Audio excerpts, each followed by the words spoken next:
Que a paz do Mestre Jesus estejam com vocês e que hoje nós possamos ser envolvidos pela espiritualidade amiga, para que possamos ter compreensão no estudo de hoje. Hoje eu trouxe uma palestra mais técnica, né? É um estudo sobre Messias, o Cristo. E as minhas palestras, eu gosto de interagir com todos. Alguém aqui sabe o que significa a palavra Messias? Porque a gente conhece o Cristo, o Salvador, o Messias, o enviado de Deus, aquele que veio para salvar o mundo. Mas tecnicamente falando, vocês sabem o que significa a palavra Messias? Ninguém? Então é bom, então a palestra técnica foi boa hoje mesmo.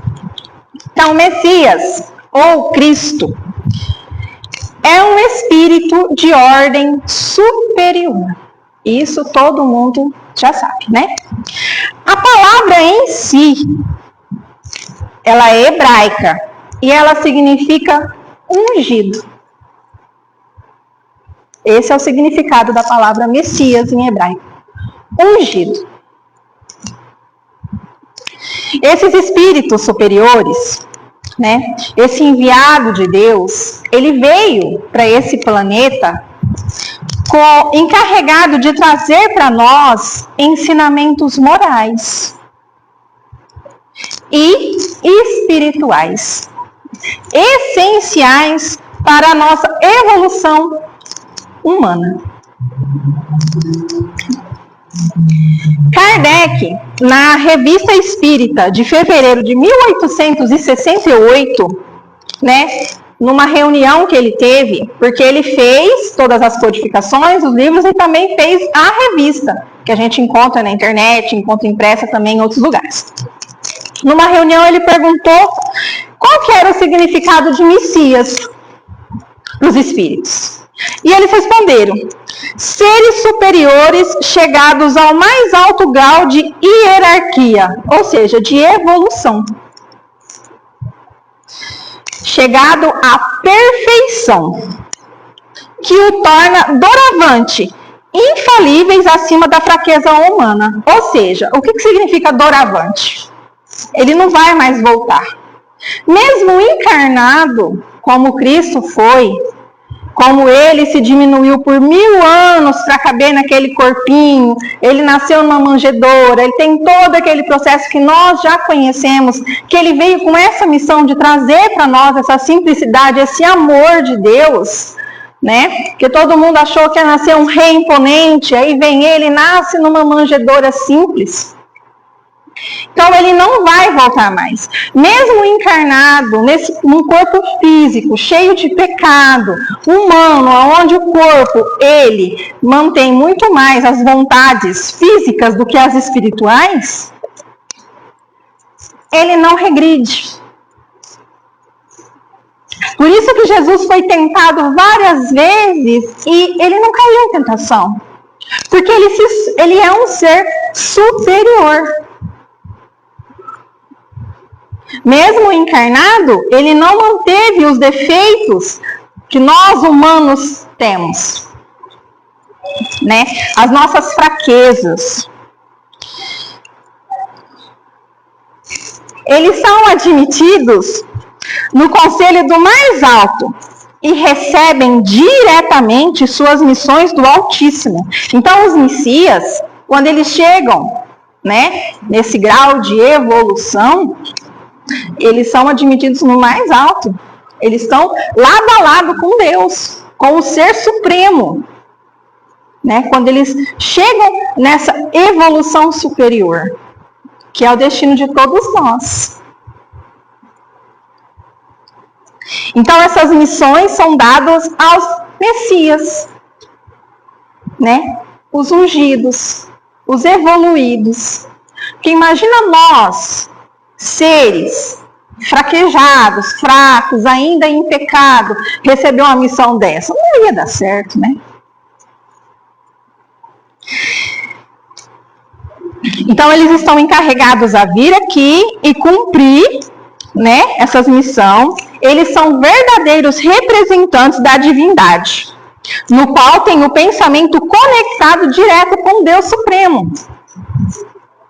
São escolhidos e enviados. Os Messias são designados às missões grandiosas e especiais. Então, foi isso que os Espíritos falaram para Kardec. Foi essa a explicação que eles deram para ele, o que é um Messias. Então, são seres superiores ungidos, que chegaram no mais alto grau de evolução e são dadas tarefas para eles, supremas, né, para serem cumpridas. Eles já estão conectados com Deus. Eles não precisam de intermediários, como nós precisamos. Quando nós fazemos uma prece, uma oração, a nossa oração é levada até Deus. Né? Ele não, ele já tem a conexão direta com Deus. Então, o Espiritismo, né, entende Jesus como o maior espírito encarnado que já teve na Terra. Né? Mesmo sendo superior, ele fez todo esse processo de encarnação, nasceu, cresceu, estudou, andou, fez, cumpriu, morreu e depois ressuscitou. Né? Cuja vida e a missão são os fundamentos da própria doutrina espírita. A doutrina espírita é baseada, né, e é dentro dos ensinamentos de Jesus. Agora, eu vou fazer um resumo do livro. Esse livro foi escrito por Severino Celestino da Silva, que é Jesus, o Messias das Nações. É um livro de estudo. É um livro de graduação, um livro de pós-graduação. Severino, ele estudou, ele foi atrás, além de ouvir os espíritos, ele também foi atrás das escritas, de todo esse processo do cristianismo, do judaísmo, para poder escrever esse livro. E lá, a palavra Messias nos textos originais significa primeiramente ungido, como eu já disse, além de significar também defensor, libertador e redentor. Então, Jesus nos revela no Evangelho de João, que João, ele foi o que mais recebeu as mensagens de Jesus, João Evangelista. Né? Foi o que mais trouxe as mensagens de Jesus para nós. Que ele já se encontrava com Deus antes da criação dos céus e da terra. Então nós vemos Jesus, o Cristo, o Messias, só nessa parte. Mas nós precisamos entender que, segundo estudos, ele já estava junto com Deus desde a criação desse planeta. Ele já tinha sido designado para essa missão quando esse planeta começou a ser construído. Quando começou a construir a terra, o céu, o mar, ele já estava no lado de Deus. Isso também é esclarecido na obra de Chico Xavier, pelo Espírito Emmanuel, no livro O Caminho da Luz, quando ele nos informa: rezam as tradições do mundo espiritual que, na direção de todos os fenômenos do nosso sistema, existe uma comunidade de espíritos puros e eleitos pelo Senhor como supremos do universo, em cujas mãos se conservam as rédeas diretórias da vida de todas as coletividades planetárias. Então, quando a gente pensa assim, o Messias é um só, desse planeta aqui, sim. Como nós temos, como Jesus já dizia, né, que não existe só uma morada na casa de meu pai, ele é o governador do planeta Terra.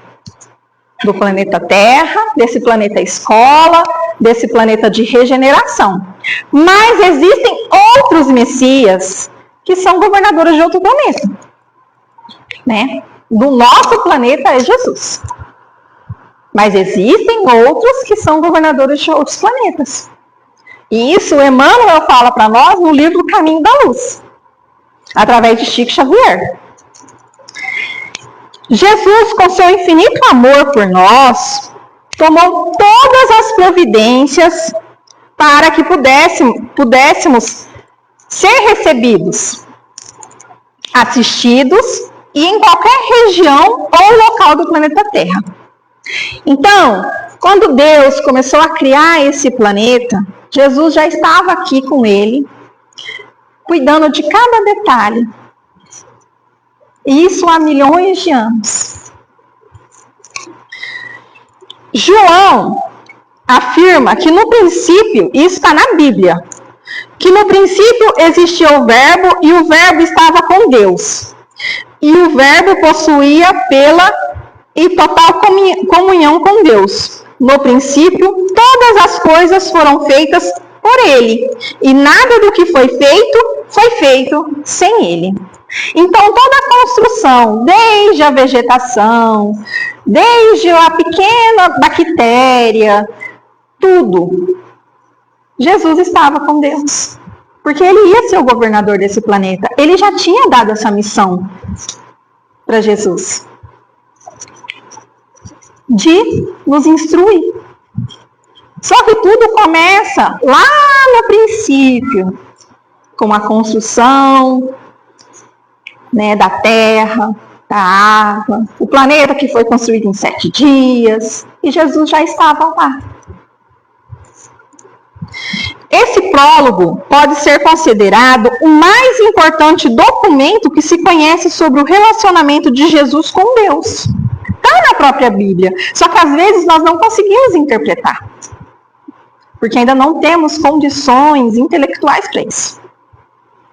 E também, né, com a nossa evolução intelectual, tudo foi construindo aos poucos. Não teria como, naquela época, nós sabermos disso.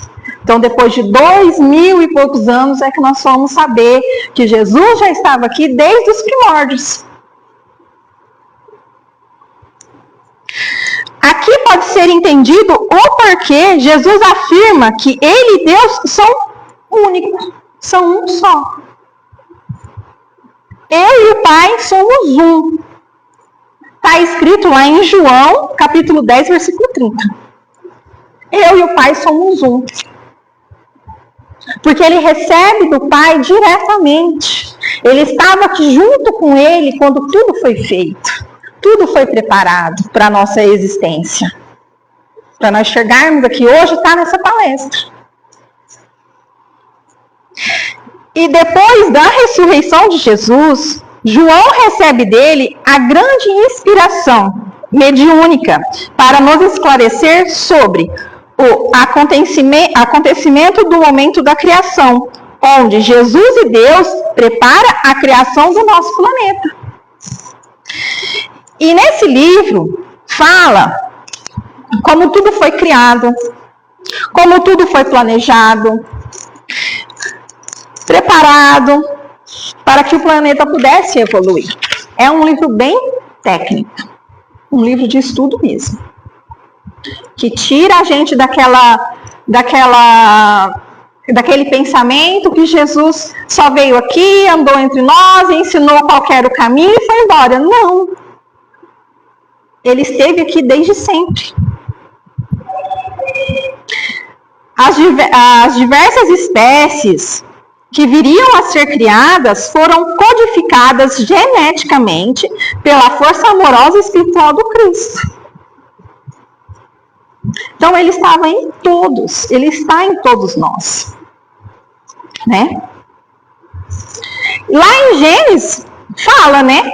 O corpo material foi formado a partir dos elementos da terra, que eles falam que o homem foi construído pelo barro, né? E depois Deus soprou o fôlego de vida nele. E com a centelha divina, como está escrito por Moisés, né? Então, que foi criado pelo barro e depois foi colocada a centelha divina nele. Então, Jesus já estava ali naquela preparação. E a gente sabe que não foi bem assim que funcionou, né? E aí, esse livro, ele é muito técnico, e eu vou dar uma resumida. Espero que eu consiga, bem básica. Eu aconselho quem gostar de estudar, quem gostar de ter conhecimento, quem gostar de para ler ele, tá?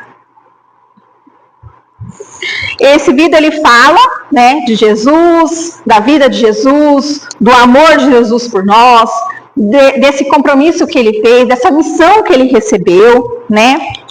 E fala também, tecnicamente, da evolução humana. Também. Que desde os antrópoides, depois dos Neandertal, depois veio os primatas e o homem foi evoluindo. Depois o primeiro homem primitivo. Então, quando esse homem primitivo, ele chegou nessa evolução, ele começou a sair de dentro das cavernas, começou a ir para a beira dos rios, das águas, começou a querer, começou a ter intuição para a agricultura, começou a formar as comunidades. Aí já passaram por diversas evoluções, né? Por fases. Aí veio os Australopithecus. São nomes difíceis, né? Australopithecus. E depois o Homo sapiens, né? Que aí foi aonde eles começaram a ter as intuições, começaram a ter as primeiras religiões primatas. Começaram a ter os sacerdotes, as sacerdotisas, aonde eles começaram a ter as intuições. Hoje tá bom para caça, hoje não vai chover, hoje vai fazer sol. Então tudo que eles iam fazer, eles iam lá naquele sacerdote de antigamente, né, que a gente chamava, ou sacerdotisa. Bom, e aí? Os oráculos, eu posso caçar hoje? Hoje tá bom para caça, hoje não vai chover. Não, hoje vai cair uma tempestade. Todo mundo enfiava dentro das cavernas e ficava quietinho. Então aí começou a ter as primeiras intuições para as religiões primitivas. E Jesus já estava participando de todo esse processo. Já estava intuindo esses seres, né? E nessa fase é que chega e Jesus recebe com todo amor e carinho os nossos irmãos capelinos, os degradados de capela, que vêm para esse planeta escola para poder nos auxiliar a evoluir. Porque eles foram degradados de lá, porque o planeta mudou e eles não puderam reencarnar lá mais, reencarnaram aqui. Eles tinham muita inteligência, né? Muita inteligência intelectual e pouca evolução espiritual. Então eles vieram para cá para aprender a conviver com aqueles seres da caverna para poder amar, para poder evoluir o espírito. Então Jesus recebe esses nossos irmãos e eles começam a ensinar para nós agricultura, religiões. Aí é onde já entra a família adâmica, que eles falam que foi Adão e Eva que comeu a maçã e no paraíso perdeu. Não, são os exilados de capela que vêm para cá e eles começam a ensinar para nós, com toda a sua inteligência, agricultura. E essa raça é que se origina a raça adâmica, que começam a povoar o Egito, a Ásia, a Índia, a Grécia, aonde eles nos proporcionam os ensinamentos medicinais, astrológicos, os calendários lunares. Então são eles que vêm para cá para poder misturar com aqueles seres que já estavam aqui e podemos evoluir. E Jesus já estava acompanhando tudo isso, né? Aí é que começam a ter Íris, Osíris, os deuses míticos, onde eles já começam a saber o que é reencarnação, que lá no Egito eles sabiam que depois da morte existia a vida, e que eles pensavam que ia voltar, mas aí já é uma outra história, que aí tem que entrar só nisso, para poder, que senão fica muito longo, vocês não vão aguentar eu falar tanto. Então, Jesus já estava preparando tudo isso. E isso tudo ele estava preparando, por quê? Porque ele tinha uma missão a cumprir, que era vir aqui na Terra e conviver com nós para nos ensinar. A ensinar a ser como eles. A ensinar a ser como esses Messias. Então, qual que é a missão de Jesus, na verdade? Alguém sabe me responder? Qual que é a missão de Jesus? Encaminhar a humanidade terrestre. Essa era a verdadeira missão de Jesus.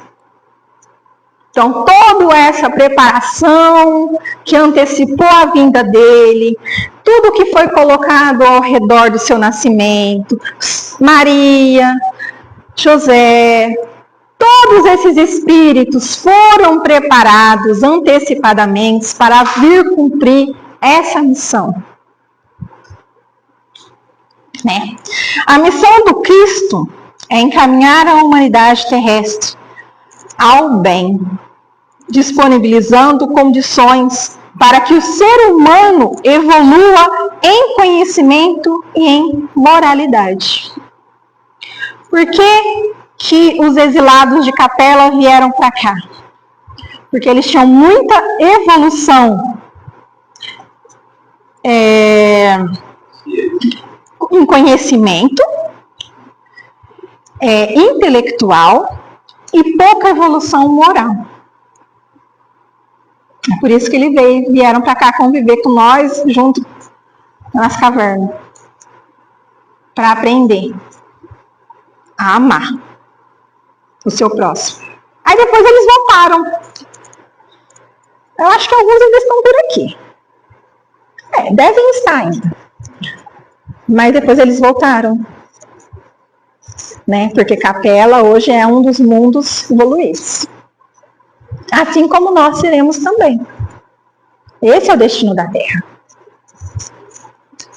Estamos saindo da prova para ir para a regeneração, aonde o bem predomina o mal. Ainda existe o mal, mas o bem predomina o mal.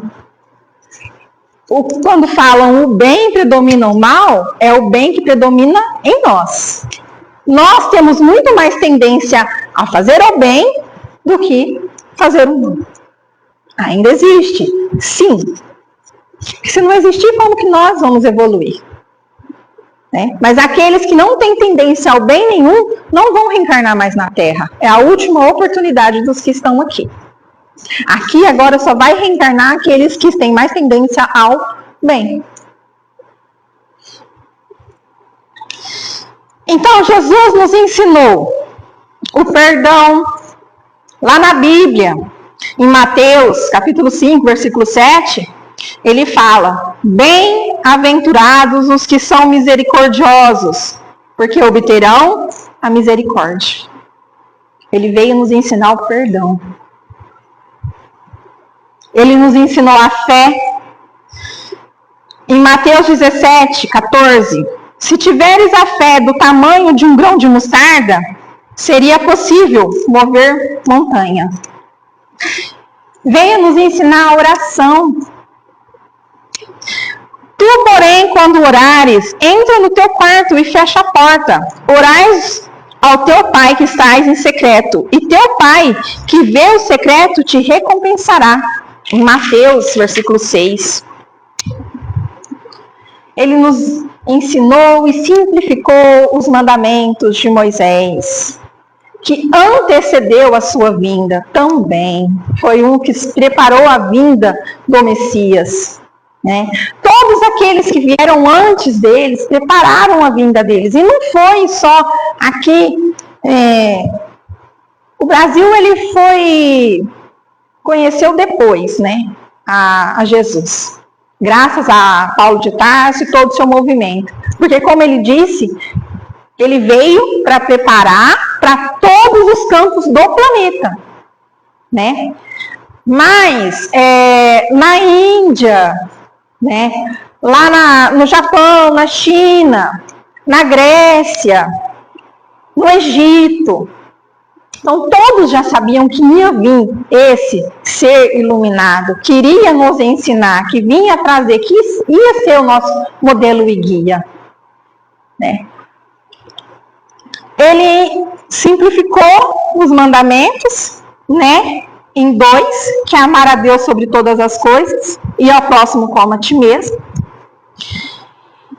Ele também nos disse que ninguém vai ao Pai senão por mim. Quando ele fala que ninguém vai ao Pai senão por mim, é para a gente pedir: Jesus, me leva até o Pai? Não. É para a gente seguir aquilo que ele fez quando ele esteve aqui. Porque não é só estudar, não é só falar, é vivenciar. Jesus, ele vivenciou o evangelho que ele pregou. Na simplicidade, na humildade, no amor, na caridade. Então, Jesus afirma ser o caminho, a verdade e a vida. E ele é. Ele é o nosso guia e modelo a ser seguido.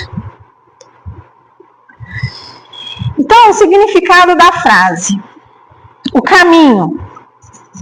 Jesus é a ponte entre nós e a Deus. Por que ele é a ponte? Ele é a travessia. Se nós seguirmos aquilo que ele nos ensinou, e vem nos ensinando, e vem enviando missionários para nos ensinar, para nos exemplificar. Porque naquela época em que Jesus veio aqui, ele não podia falar: ó, fulano, é o seguinte, quem não tiver pecado nenhum, que atire a primeira pedra. Ele falou em parábolas. Por quê? Porque se ele falasse assim: fulano, você tem mais pecado do que a coitada que você está julgando, ele não seria ouvido. Hoje ele trouxe o Consolador prometido, que é o Espiritismo, para nos ensinar, para nos ajudar a entender que nós somos responsáveis pela nossa própria evolução. Que eu posso evoluir só a mim, eu não posso evoluir a mais ninguém. Eu posso responder só por mim, eu não posso responder por ninguém. Eu posso mudar só a mim, não posso mudar ninguém. Então a mudança que eu quero ver no mundo, eu tenho que começar em mim mesmo. E nós somos o quê? Cheio de defeitos, cheio de falhas, cheio de pecados. Ai, mas eu não estou dando conta de fazer tal. Eu tenho certeza que foi fulano que jogou uma praga em mim. Primeira coisa que a gente pensa. Nunca é culpa nossa. Nunca a culpa é minha. Então, Jesus trouxe o Consolador prometido para pegar, para nos fazer sentar e falar: olha, fulano, você é responsável por aquilo que você faz. Que é isso que o Espiritismo ensina para nós. A pior, assim, eu falo assim, quando eu comecei a estudar o Espiritismo, que eu comecei a entender que eu sou responsável pelas minhas dores e pelas minhas alegrias, eu falei: meu Deus, agora eu não vou poder falar mais que ninguém que é responsável. Porque nós somos responsáveis. É duro? É. Por isso que eu falo que só fica no... assim, nós temos que agradecer que nós estamos aqui hoje. Porque nós conseguimos aceitar essa dura realidade. Que nós somos responsáveis pela nossa evolução. Porque muitos não aceitam. Muitos, quando ouvem isso, vão embora e não voltam nunca mais. Esse povo é doido, pois foi fulano que fez isso para mim. Então nós temos que agradecer, que nós estamos um passinho à frente. Bem pouco, mas estamos. Então, da frase: caminho, verdade e vida. A verdade é que ele revela que Deus é de forma verdadeira e cumpre as promessas. Deus, ele é verdadeiro. Ele dá regalia a ninguém. Ele é justo com todos. A justiça de Deus é para todos.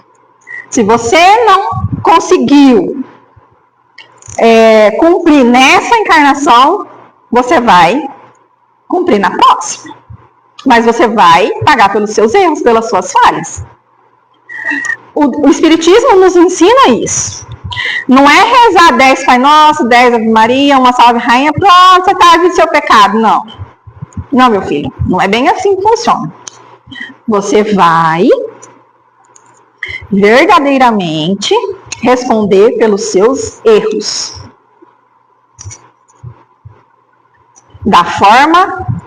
Em forma de amor. Porque se você matou o fulano, na próxima ele vai vir seu filho, teu pai, você vai ter que amar ele. E vai ter que acertar as contas. Vão ter que se acertar. Então, Deus, ele é justo, né? E a vida, ele oferece a salvação, a vida eterna, para quem crê nele. Então, o que é a salvação para nós hoje? É comprar um terreninho lá no céu? É evoluirmos enquanto espíritos. Aproveitar a nossa encarnação aqui e resgatar o maior número de débitos que pudermos. Tirarmos o véu da ignorância e entender que nós somos responsáveis pela nossa evolução. É isso que Jesus veio ensinar. Então, tecnicamente, é isso a missão do Messias, do ungido. Coitado de Jesus, gente. Esse povo dá um trabalho. Imagina, 2000 anos de evolução. Quanta coisa nós não aprontamos. Quanta coisa nós fizemos. Tivemos inquisição, mataram em nome de Jesus, usaram o nome dele para matar. E o que ele fez? Vá e não peques mais. Ele é só amor. Erramos. Oh, Jesus, me perdoe. Vá e não peques mais. Porque ele espera de nós essa evolução moral. Que eu possa ter colaborado um pouquinho. Eu sei que é uma palestra técnica. Se alguém ficou com alguma dúvida, quiser perguntar alguma coisa. Não, todo mundo entendeu tudo. Nossa, que orgulho. Agradeço muito, gente. Fazia 2 anos que eu não fazia palestra. Eu tô nervosa, tô tremendo aqui, ó. Tô suando tudo de nervoso. Porque a gente procura trazer o melhor para ajudar. Não só na minha evolução, porque eu sempre falo que quando a gente faz uma palestra, a primeira pessoa que ouve sou eu mesmo, porque o meu ouvido está mais perto da boca. Então, para mim, tá voltando a fazer uma satisfação muito grande. Obrigada pela paciência e que Deus abençoe a todos.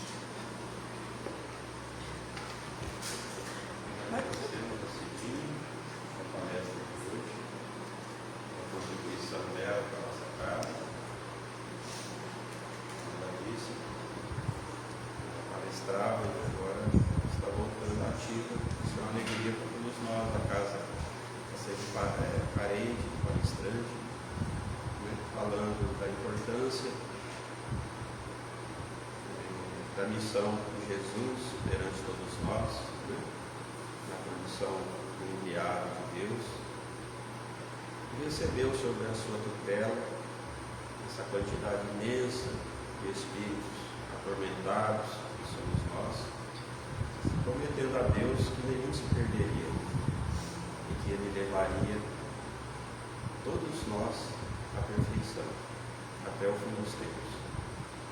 Então, nós jamais sentiremos o vazio da sua presença. Ele está sempre aqui, nos amparando, especialmente nos momentos de dor e de dificuldade. através das orações, nós nos achegamos mais perto dele e aí então podemos colher o fruto desse contato com o nosso Senhor. Nós vamos agora fazer a oração, os passes, depois tem um chá lá no fundo para todos nós.